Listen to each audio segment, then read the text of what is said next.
how to change the lock screen passcode on your Samsung phone. In this video, I'm going to show you how to change the code that you use to unlock your Samsung phone. And if this video helps you, please consider giving it a like and also subscribe to my channel because that really helps me out. Keep in mind, you are going to need to know your current passcode. So to get started, open up the settings, and we can do that by swiping up and then selecting settings.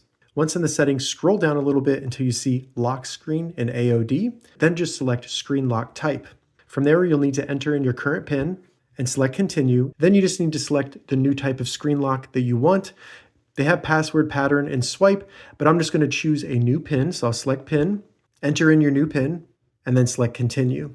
You'll then need to re-enter your new PIN. So go ahead and do that and select OK, and then select OK to set your new PIN. Keep in mind your previous PIN will be saved for 72 hours just in case you forget your new PIN. So select OK, and there we go. We've changed the passcode to unlock our Samsung phone. If this video helped you, give it a thumbs up, and please consider subscribing to my channel.